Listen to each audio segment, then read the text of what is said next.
Good afternoon. Thank you very much for joining us. I think the free beer has apparently recently started, so I'm delighted to see some people here. User experience, I think, is one of the biggest things that's changing in the whole property market and the importance of it. So I'm delighted that we've got a fantastic panel here today to talk about it. So I will just work my way down and ask people to introduce themselves and then say a little bit about their background, what they're doing from a user experience point of view, and in particular how technology is playing a part in that. So Cees, can we start with you? Yeah, my name is Cees van der Spek from the Netherlands, Edge Technologies.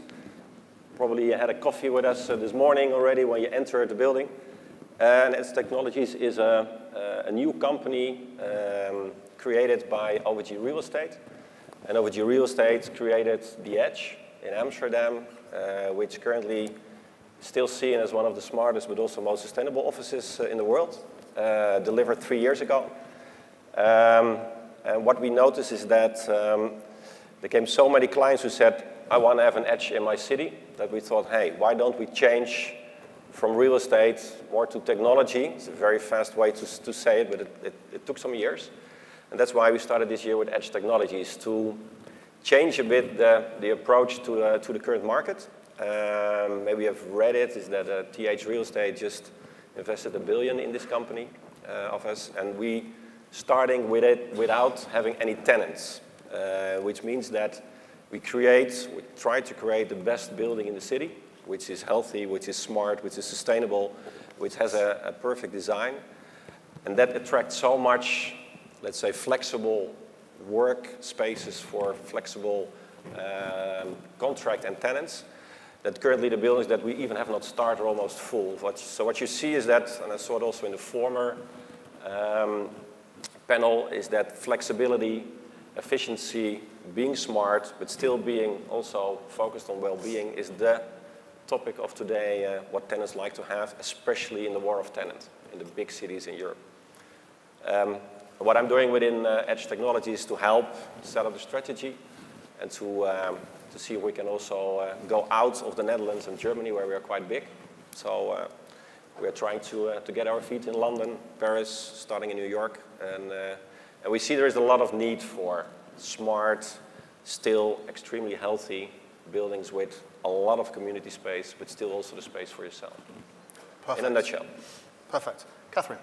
So I'm Kathryn Malloch. I'm head of customer experience at Hammerson. So Hammerson are owners and developers of retail destinations, so places like Bullring in Birmingham, which many of you will know. My background is actually retail, so I'm not originally from the property sector, so I come from a sector that is really focused on customers and shoppers, and that's something I bring to Hammerson. My role is very broad, so I look at anything that touches a shopper within our retail parks or shopping centres. So that's everything from the sensory environment, so how do we create spaces where people want to dwell and spend time, through to what services and facilities can we put in place to kind of encourage footfall, drive that, and also to make our centres more convenient and frictionless. I look at digital technology and how we are starting to bring that into our centres to really augment that customer experience. Part of my background in retail is around technology, so doing lots of digital transformation projects. And I think that's quite a new thing that's coming into certainly the property sector, is looking at how technology can really start to help and augment that customer experience. That's great. Richard? Hello everybody, my name is Richard Reid. I work at Arup. I lead our smart buildings team in London. My background, so I'm an engineer. I've spent the last 10 or so years designing control systems in buildings and also looking at how we integrate the various different systems together for smart buildings.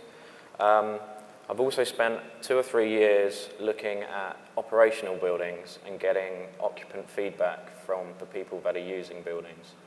So thinking about how they perceive the performance of the building, the experiences that they're having. So I've been leading a methodology called the BUS methodology. It has over 800 buildings in the data set, hundreds of thousands of occupant responses about how buildings are performing. My role is about seeing how we can bring all these disparate data sets together so we can start creating better user experiences in the buildings that we're designing. Perfect. Joe. Hi there, my name is Jo Cowen. I'm from Jo Cowen Architects. User experience is a very big part of architecture, and our practice works across both the small to medium enterprise space, so co-working space, as well as the build-to-rent community, where user experience is going to be critical in increasing and maintaining occupancy levels. As architects, we work on buildings at their founding stages, and a lot of what we've got to do is quite predictive. We need to understand how people are going to use buildings in 2 or 3 years' time when they're delivered. The data that we can collate from this user experience, or understand how to enhance that, is a massive part of what we're doing at the moment as an architectural practice, and trying to make the role of the architect less just about the bricks and mortar of a building, and really consider actually how people will interact, use it, and are stimulated by their environment. Great. So I hope everyone in here agrees that user experience is really, really important. What I'd like to look at is how do we measure it? How do we actually make it something that's slightly more quantifiable, and how do we use, in particular, technology, but in general? One of the areas that I think is probably a little bit further ahead is retail. So Kathryn, perhaps, any thoughts on how we measure user experience? Yeah, I mean, that's a really important thing to be able to do. I don't think there's one answer, and I think that's one thing that's very much kind of recognised in retail. So we use lots of different data sets to understand how people use spaces, understand what they want to get from a space, and where those kind of pain points are. You know, what I think is really, really important, though, is that it's a combination of the kind of quantitative and qualitative measures. So, you know, to give you an example, we've also been looking at technology to start to get more of the qualitative understanding of how people kind of feel about spaces. So we have trialled a tool called Emotify as an example, which allows users to go into our centres and capture and record their experiences as they go about their kind of shopping journey. And then it allows us to dive in to ask questions, so it's a kind of live feedback tool. And that's been really, really interesting because, you know, we can look at heat maps and we can look at footfall data and we can all determine certain things from that. But actually speaking to customers and really understanding and getting under the skin of their experience, I think is really important. And that's something that, you know, we're trying to do a lot more of. Great. And do you look at combining a lot of different data sets, so the quant and the qual and everything else, to inform decisions? Yeah, I mean, we were chatting before this and saying that I think that's one of the challenges for many organisations is, you know, there is a lot of data out there, a lot of it in silos. And I think one of the big challenges is how you bring that together to get that single view and to really kind of, as I say, get under the skin of what is important. Yeah. So, you know, that's a big challenge, I think, for most organisations. Yeah. Cees, perhaps come to you. If there's one building that I've heard brought up a lot about user experience and technology, it's the Edge in Netherlands. How do you actually go about measuring that and improving performance based on that measurement? Yeah, the smart part of the Edge overcame us a bit because we installed, I think, about 30,000 sensors in this 400,000 square feet building, more to manage lights individually, temperature, and let's say booking meeting rooms and that kind of stuff, security. And what we found out is that those sensors and those IP points that you have brought a lot of much more data to us. And we didn't really make the building so ready that we could know everything about the people. And it's an anonymous way to use your app and the data in the building and the sensors. So what happened is that we asked, among others, Leesman to help us and to do also a part of the interviews. But at the end, what worked the best, if you really want to know how people work in a building, are two things. It's quantity-wise, we do it by data, so we can see exactly which part of the buildings are being used in the best way, which times of the day, where do people gather. And we have about 3,500 people in this building. And we learned not in the first year, because we didn't know what to do with the data at all, because we didn't have algorithms, we didn't have companies who do so. We started with a company with only 2 guys who were trying to fix that data, and they are now at 70. So we were a little bit in the beginning stage. And what helped us a lot is we had a good tenant, which was Deloitte. And Deloitte Digital helped us to create, let's say, the data that we needed. And we made a lot of mistakes also because we didn't know exactly how to do that. So we started even by just interviewing the users of the building, which is at the end the best way to just talk to people about how they feel about a building. And currently we opened a new, we call it an Edge Olympic, which is close by the Edge. And we completely changed the way of working in that building. And for instance, the Edge was a very open, an open office building. There were 12 different ways of working, but still it was a very open office. And if you look now to the current building that we are entering in a few months, it's much more space where you can concentrate, where you can sit together. It's less space per person because people are running around also outside the building. But together with the data, the quantitative data and the qualitative data, by interviews, we completely changed the interior of the building. And I think it's, if you really want to have user experience, please talk to the people instead of only working with the data. It's not all of it. And for instance, what we have changed now, instead of a box with 4 sensors, we made a box with 10 sensors. We made it ourselves. We are a developer, but we work directly with Philips and with Microsoft and with small startups. And now we can also do the infrared. We can do the CO2.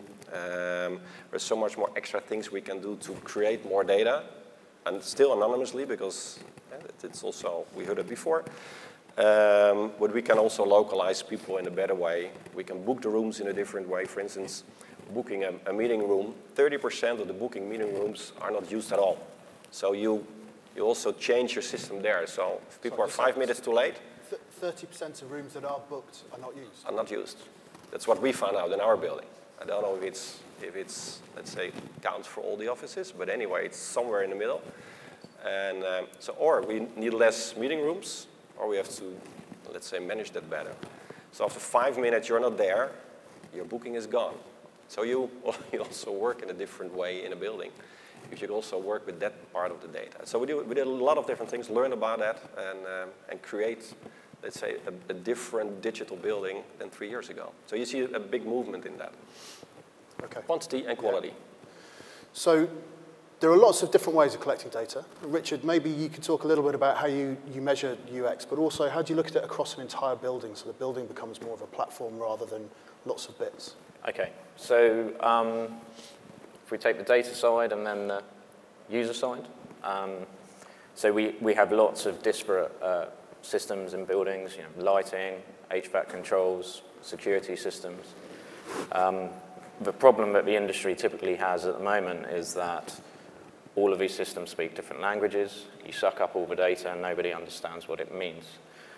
Each engineer programs the systems in a slightly different way and labels things in completely different ways, and that's probably the sorts of things that Cees has seen in the Edge. We need to kind of apply an operating system above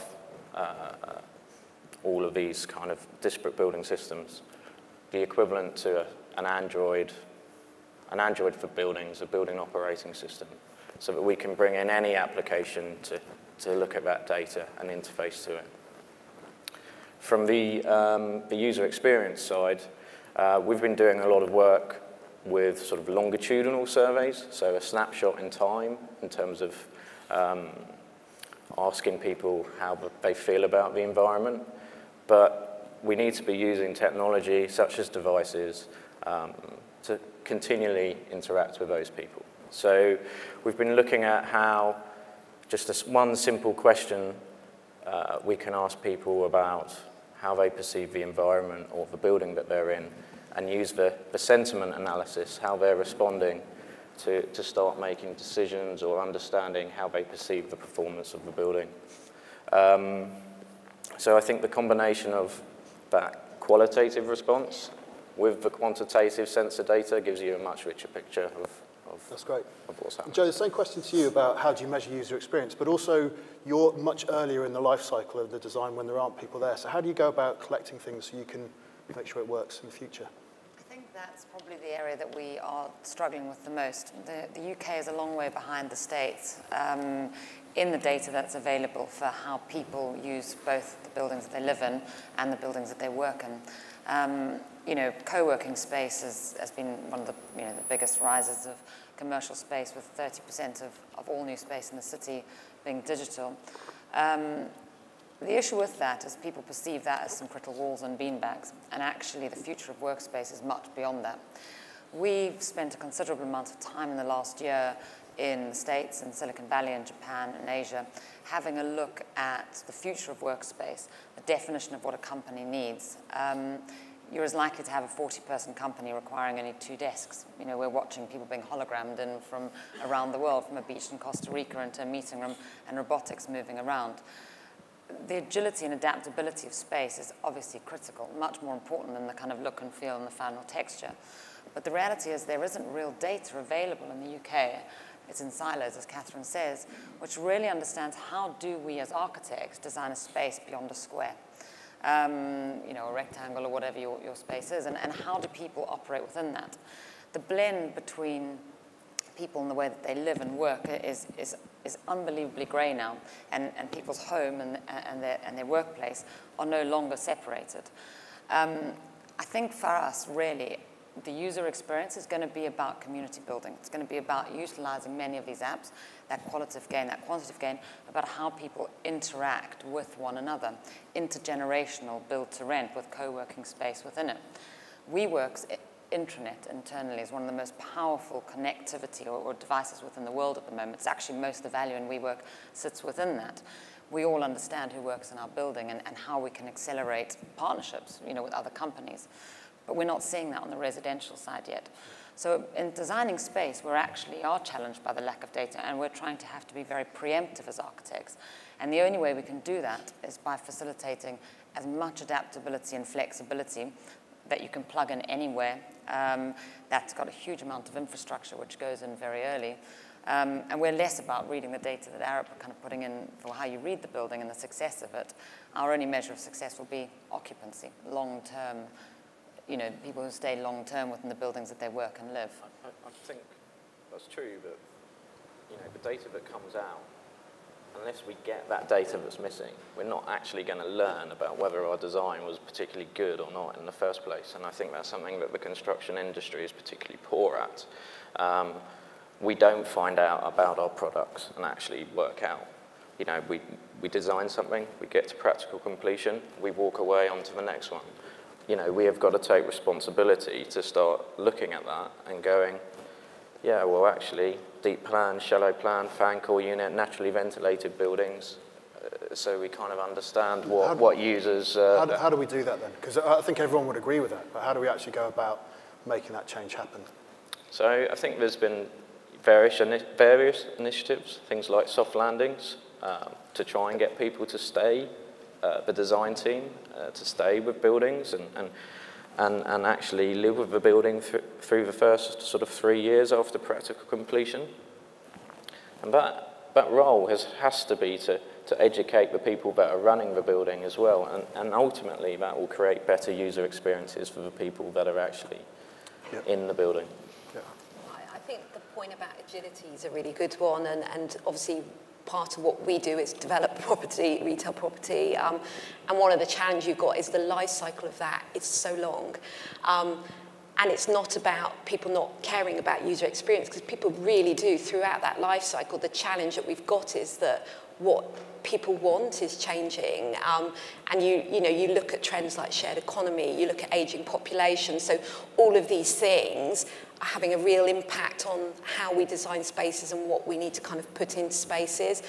And I think for us, certainly at Hammerson, we don't think there's an answer to that. I don't think we can crack that. What we can do, though, is look at flexible construction techniques and all of these things to create some adaptability that we can hopefully then change and respond over time. And we definitely need to move away from that fixed model of, I design it and then I build what I designed kind of 8 years ago, 10 years ago.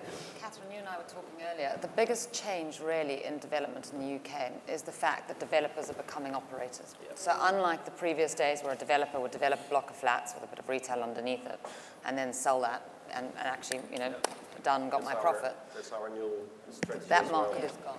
Developers are now vertically integrated, so from the funder through to the operator. And that's going to be a huge change. And it's a change that's actually been driven by the rental community in Europe and how strong that is. But if you're going to operate a building successfully and you want to take that yield as a developer, you need to understand if your building isn't performing, if people are leaving too quickly, why people turn over. You know, people would say in the first instance somebody with a friend in a building is likely to stay double the amount of time. We can facilitate that. User experience and testing buildings once they're built is super critical. And I think that the operators of the future are doing that.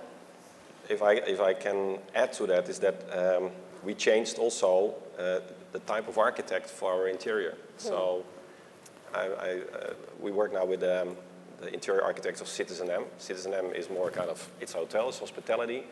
I think that's most what people miss in offices, is that they get also a kind of, let's say, service. So we took a company called Concrete to the whole interior design. We went ourselves into operations as a company, which is extremely difficult as a developer, because normally we made a building and you put in a fund and that's it. So we are so much involved now. There's a couple of questions here that strike me as coming up to what we've spoken about. So one is particularly about which sectors get this more. And another one is about how do investors need to become agents and take more of a role. And I think we touched on both of those. But any thoughts on which sectors get this more? Joe, maybe if I could start with you. I know you do a lot around both the residential but also the office co-working. Obviously, you've got the kind of co-working commercial space, which are very ahead in this at the moment, or the most advanced in the UK. But actually, it's the PRS, the private rent sector, which is ultimately your high-end flats. There's 5,000 of them being delivered in the UK in the next 3 years. I think that sector is focusing heavily on amenity space, heavily on how people within the same building interact, so that they can take that data and understand how to move people within their buildings. So from a one-bed flat to a three-bed flat. So I said the private rent sector, the residential rent sector, is the most progressive. And you're seeing companies and operators like Liv who are jumping up, who are embracing the PropTech. Okay. So actually, in some ways, it's not so much the sector, it's actually the way that you do it. So tying into that model there. So something like PRS, where you've got the investment up front, but the long-term life cycle view of the value is actually the more important bit. Kathryn, probably similar for shopping centres, is that? Yeah, I mean, I certainly think in terms of adopting technology and understanding the power of that, you know, it's definitely a sector I think it is, you know, more advanced. But actually, I also agree, you know, we're really interested in what's happening in the co-working space and looking at people like WeWork and and all of these people to get ideas and inspiration, because I think, you know, they are designing spaces in a very different way and really thinking about how people use it and predicting some of those trends. And I think that's really exciting and interesting for us in terms of, you know, looking at peer groups and where we can take learnings. Great. Cees, if I can come to you, sort of similar question, but how do you recognise some of this from a financial point of view? Because some of the buildings you've got are really putting in some very forward-thinking technology, but you're almost ahead of the game here. So how do you recognise that from an investment point of view? What we have done so far is that we take a stake in every investment ourselves.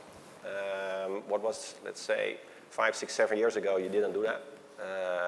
With the money that we earned, we just started a new development. Currently, we stay as part of as an owner in the project. And with that, you also start doing the operations. And we believe that the combination of doing development operations is also more efficient for, call it, the tenant. And we talk a lot about co-working. We currently have, we only lease now flexible, so even for 5, 6, 7,000 square meters for a year. And currently, companies say, can we lease for more years? Because you only have limited 1 to 3 years. We want to lease for 5 years. So you see a complete different way of the request of people because they like the environment they're working in. For instance, we made a deal with Epicenter. That's a company from Sweden. And they make innovation hubs. So they are a little bit on the high end of, let's say, the WeWorks of this world. and they want to have only 1 or 2 co-working spaces in a city. They have even a higher rate, but they give more service, and they give also innovation consultancy to all the companies that are coming. And we are involved in that one as well. So we are much more involved in let's say, the concept, the operations, with our own money. And I think that's a big change. Okay, great.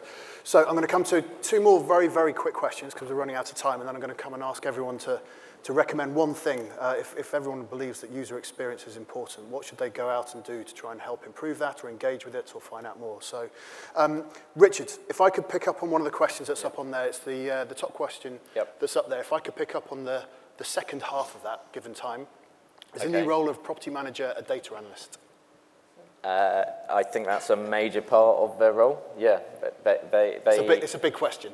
Absolutely. I mean, the skill set of the property manager, the FM team that operates the building below them is still completely archaic, in my opinion, and they need to be comfortable with manipulating data, understanding what data is. So actually, there's an argument for whether the property manager should be a data scientist. Okay. Well, there you go. That's a pretty good answer in a short time. And then just a one-word answer, perhaps, Kathryn, from you on the bottom question there. So, are there demonstrable improvements in retail sales as a direct result of optimizing air quality? That's a tough question because that's very hard to measure. But I think, we do absolutely believe the sensory environment has an impact on dwell time, and we also know that there is absolutely a link with dwell and sales. So, I would say yes.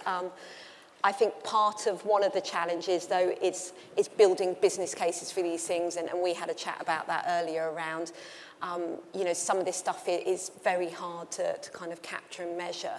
Yep. There's been some interesting stuff done by CACI, though, that starts to show how customer experience absolutely does have an impact on sales and dwell time, and really considerable impact. Okay, great. So the answer is yes, the demonstrable bit is the question. Yes, but don't ask me to prove that with some data. Yeah. Perfect.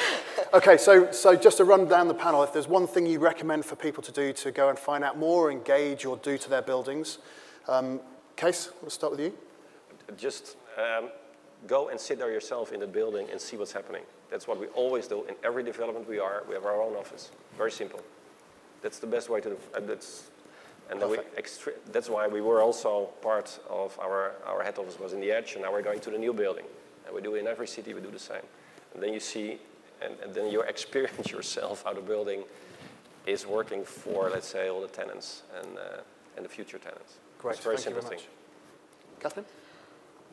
Very similar, but I think it's really, really important that to think about how your organisation is structured. One thing I'm really proud of Hammerson is that we have a focus on customer experience, and we've got people in the business whose roles are about challenging asset management, leasing, all of these different areas to really think about the customer and to get out there and speak to people to, observe. So you get the kind of qualitative side, and we're not just solely driven on data, in its kind of purest form. Perfect. Richard? Yeah, completely different for me. For me, the main focus would be for the developers, the design teams, to be thinking about the data strategy and the data architecture that needs to underpin the whole building. So that when we work out what the use case, what the business benefit of the use case is, you can implement it, you can scale it, and make decisions about which ones you're going to adopt. Perfect. Joe? I think we would really like to focus on placemaking. We'd like architects and designers to think about every space, future-proofing it, creating a place for people, designing buildings for the users. And that's really our focus at the moment. So rather than designing buildings purely for a developer, we're actually thinking who is going to be the end user and how happy and how much they're going to enjoy that place. Fantastic. Thank you very much all for staying with us. Thank you for the questions through Slido, and apologies to those that we didn't get to. If you will join me in thanking the panel. Thank you very much indeed.